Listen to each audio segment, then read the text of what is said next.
聚焦国际热点，剖析军事装备。在节目开始之前，麻烦您点赞关注。本期新闻节目的主要看点有：一、中美罕见联手，明明是求中国，他先吹上了。二、美国将释放5000万桶战略石油储备。23日，国际金价继续收跌。美国白宫网站11月23日消息，美国总统拜登宣布，美国能源部将从战略石油储备中释放5000万桶石油，以抑制油价。拜登指出，英国、印度、日本、韩国等其他主要能源消耗国也将发布公告释放战略石油储备。针对美方要求中方释放原油储备的报道，中国外交部发言人赵立坚17日在例行记者会上答问时表示，在前日举行的中美元首视频会晤中，美国元首谈及了能源安全问题。习近平主席指出，中美应该倡导国际社会共同维护全球能源安全，加强天然气和新能源领域合作，同国际社会一道维护全球产业链供应链安全稳定。声明表示，由于华盛顿的外交势力，中国、印度、日本、韩国和英国等主要石油消费国将同时释放战略石油储备，这将是主要石油消费国有史以来第一次联手遏制油价飙升，这是中美最近难得的一次联手。这份声明称，美国的经济复苏比世界其他任何地方都要强劲、更快。美国是唯一一个国内生产总值恢复到大流行之前的水平的主要经济体，而这样的成就很大程度上要归功于拜登总统的美国救援计划。但无论华盛顿如何吹嘘，目前对控制油价最迫切的显然是美国。有求于世界的也是美国。在这个冬天，油价和各类商品价格的飙升显然成了美国人的梦魇，更是拜登政府的梦魇。至少在特朗普时期，东西还没这么贵，选民就是这么想的。物价的这把火已经烧到了白宫的眉毛。华盛顿拿不出更好的办法在短期内逆转，无论停止放水还是收回疫情下的纾困补贴，已经撒出去的币怎么可能收得回来？所以求助世界显然是可选择的一条捷径。但 OPEC 此前数次拒绝了美国的增产要求，明明是自己国内起火，请求别人帮着灭火，却还不忘自我吹嘘经济成就和外交势力，这真的很美国。火鸡也许不能飞很远，但火鸡的价格可以涨很高。即将到来的感恩节恐怕是美国人多年来最难忘的一个。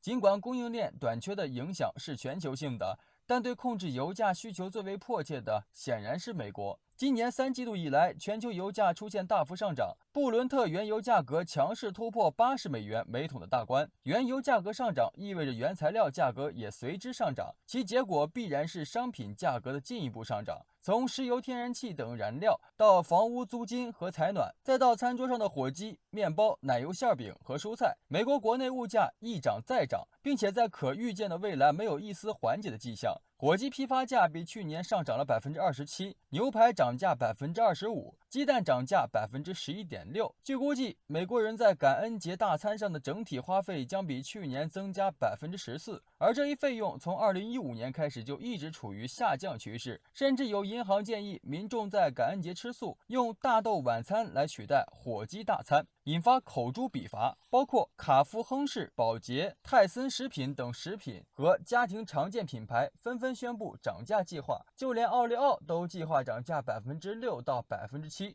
据估计，2022年上半年食品、饮料和家庭基本生活用品的通胀率将攀升至8%，而这些还只是物价飙升的一个缩影，这还没算上油价飙涨给美国人带来的痛苦。是的，油价简直成了美国今天的梦魇。油价在多地上涨，甚至超过50%。预计美国人在这个冬天的取暖费将比去年上涨54%。这对他们意味着什么呢？公开数据显示，2020年末，美国汽车总保有量为27072万台，每1000人拥有汽车辆是837辆。如此高的汽车普及率，使得美国民众把油价当作评判生活幸福指数的主要标杆之一，而且这部分群体大多数是中产阶层及稍微向下的人群。他们更多是民主党的基本盘，再加上马上临近双节，也是美国经济最有活力的时期。但今年高涨的油价让很多家庭不得不被迫放弃了旅行和外出就餐的计划。联邦政府的数据显示，美国人正在经历的是30多年来最严重的一次通货膨胀。拜登政府面临着上任以来前所未有的压力，至少在特朗普时期，东西还没这么贵，选民就是这么想的。生活成本太高了，民众把这种痛苦归咎于民主党人。餐桌问题对密歇根和中西部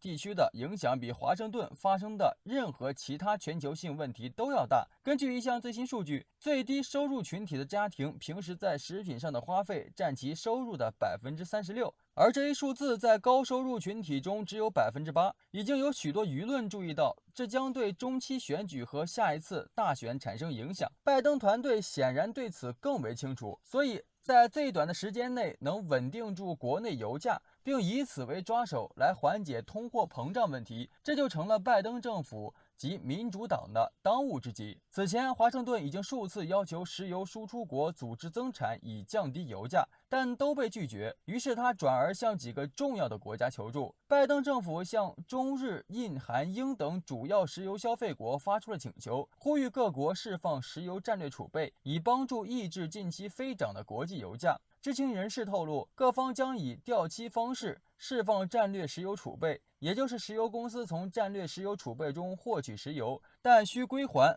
石油或精炼产品，外加利息。这将是主要石油消费国有史以来第一次联手遏制油价飙升。不同的国家对原油的依赖程度不一样，因此对美国的请求，各国态度也有微妙不同。对日本来说，大哥都提要求了，当然要支持。据路透社报道，有3位了解情况的日本政府消息人士称，在华盛顿要求采取协调行动应对能源价格飙升后，日本正在考虑史无前例地释放国家石油储备。事实上，日本石油储备法只允许在有可能断供时和发生灾害时释放石油储备，并不允许像这次这样以抑制价格暴涨为目的的释放石油储备。对此，岸田政府正在考虑将超过最低要求的部分石油储备释放出来，作为一种合法的变通办法。而从日本国内的情况来看，它似乎没有更多动力去抑制油价。《华尔街日报》说，低欲望的日本通胀率保持在极低水平，消费者抗拒支付更高的价格，企业也很少试图提高价格。一名消息人士认为，这更多是无奈，因为在美国提出要求后，我们别无选择，只能想办法。日本以前曾有过石油公司释放民间储备的先例，而释放国家储备尚属首次。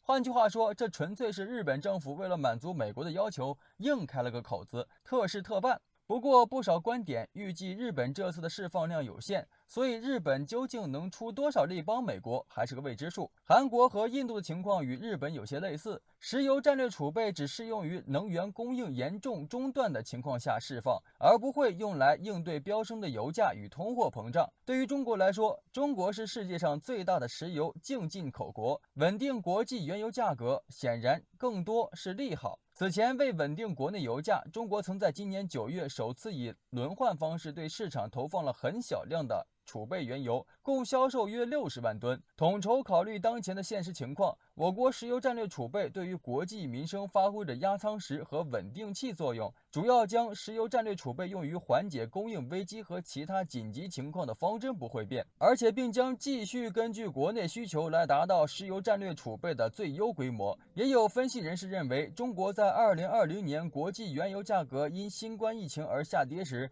以低价购买了大量原油，其中很大一部分变成了战略储备油。释出石油战略储备，其实我们做不做都行，我们的需求并没有美国那么突出。不过，释出一点石油储备来帮助平抑油价，并不是件坏事，这将有助于世界经济稳定。我们如果要做的话，也是着眼于国际合作的需要。世界很多国家的通胀压力也是由于受到来自于源头的美国的影响。美国是想要在不加息的情况下控制物价，所以想出来各种各样的招数，这是他想出来的新招。但是当所有的子弹都用光，结果必然是难以为继。要解决这个问题，就需要美联储加息。而在美国，加息已经被政治化，美联储不得不考虑白宫的意见，白宫则不得不面对两党吵来吵去，越拖下去，通胀越严重。而另外一方面，华盛顿接连推出的大规模救助法案，原本是想安抚人心，却没想到导致的结果就是美国人不愿意工作了。对于很多蓝领工人来说，这比他们去码头运货、开大卡车、